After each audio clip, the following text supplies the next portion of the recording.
yeeg Mamadou Mouhamed Ndiaye. jërë ngeen jëf boom di assassinat gi Ousmane Sonko doon wax ne dañu ko bëggoon a boom keroog ba muy dem tribunal di wuy ji yoon diggam ak Mame Mbaye Niang Ousmane Sonko dëggalaat na wax ji démb Vox Populi nañu ci page Facebook am fa la bindee ne prélèvement yi ñu defoon ci yére yi mu soroon keroog yóbbuwoon ko bitim réew doon ca defi analyse ngir bëggoon a xam liquide ba ñu ko sotti woon liquidub lu mu ak lu liquidé Ousmane Sonko nee na résultat yi génn na ba ñu jox leen ko résultat yi li ñu wane nee na mooy ñi ko sotti woon liquide bi dañu ko bëggoon a liquider yéenekaay bi nañu jëf jooje nag moom jiital parti Pastef yi force de défense et de sécurité yi la ko tuumal Le Témoin bind ne Sonko mi ngi jébaane boom guñ ko bëggoon a boom ci yoonu tribunal bi tribune nañu Sonko feeñal ak assassinat gu mu ne moom lañ doon jëm ci moom li xaw a jaaxal yéenekaay bi ci mbir yi nag moo di ba léegi Ousmane Sonko waxul ci ban laboratoire la ñuy defee analyse yi askan wi ñoo ngi toog di xaar ak di ko déglu ngir mu siiwal résultat analyse yi mu ne yor na ko Le Quotidien nañu li mu wax daal moom Ousmane Sonko moo di nee na ci ay labo yu nekk bitim réew fa la ñu defee analyse yi résultat yi ñoo dëggal ne dañ ma doon jéem a boom El Hadji Malick Ndiaye bu parti Pastef bi waxoon lu ne mel ba tax mu am lente ak yoon Le Quotidien mi ngi laaj moom it fan la ab dossier di mujj source waxee ñu andil ci xëtam mu njëkk li Ousmane Sonko ne résultat yi ñu jot dëggal nañu ne alkaati yi dañ ma doon jéem a boom keroog ci yoonu tribunal bi nee ne ginnaaw xam nañu li xew taxawaay biñ ci waram ci wàllu yoon ak ci wàllu politique danañ ko ci taxawee yéenekaay bi dolli na ci ne moom Ousmane Sonko ne fii ki fan dana def conférence de presse ngir indi ci ay leeral yu gën a yaatu ñu yaatal géew bi yóotu yéenekaay beneen mu di l'Observateur ngir waxtaane wàllu politique njiital parti bi di AJ/PADS di Mamadou Diop Decroix moom la l'Observateur xëy di waxtaanal ci dialogue bu président Macky Sall woote Diop Decroix jàpp na ne toog waxtaan mooy li war ndax ni réew mi mel guddi yu ñu toll du njariñul kenn jigal réew mi baaxul ci jàmmi réew mi baaxul it ci dalug réew mi mu ne fulaa ko fit du toog di xasante wala di waxante lu ñaaw waaye mooy toog waxtaan xoolante ci biiri bët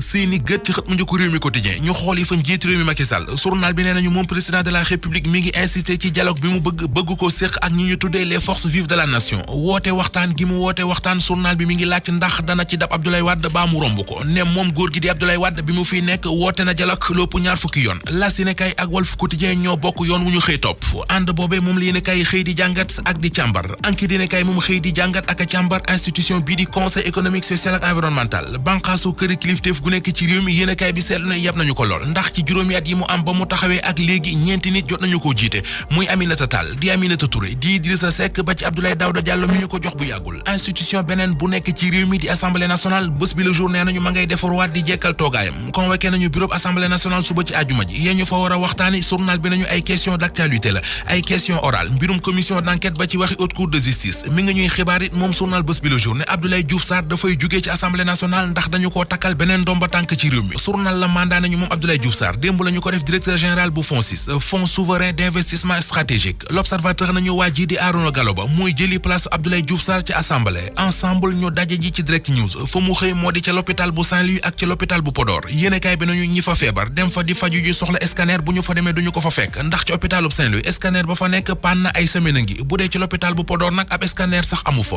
docteur Sophie Gaye Libération ne nañu jàpp nañu ko ubbil yéenekaay bi docteur Sophie Gaye benn femme la bu ne woon ci réseaux sociaux yi di fa def ay consultation médicale di bindal nit ñi ay ordonnance journal bi nañu waa sûreté urbaine ñoo ko jàpp moom akub assistantam ci seen appartement ba ñu ne woon defoon fa seenub labo fa la ñu leen fekk jàpp leen ci ab garde à vue fa la nangoo moom docteur Sophie Gaye ne amul benn diplôme ci wàllu médecine wala ci wàllu pharmacie doon na ko jàng nag waaye njàng ma yeggul ma yeggee leen xibaar beneen bu nekk ci xët mu njëkk l'Observateur Aoba di femme bi réeroon ca kees te ay mbokkam doon ko wër mujj gi ñu fekkoon ñu faat ko ba taal ab néew l'Observateur ne nañu police bu Tivaouane jàpp na ki ñu jàpp ne moo def ñaawteef yi mooy waa ji njëkk a gis néewub Aoba dañoo gis ci moom ay affaires yu wane ne seetul ci affaire bi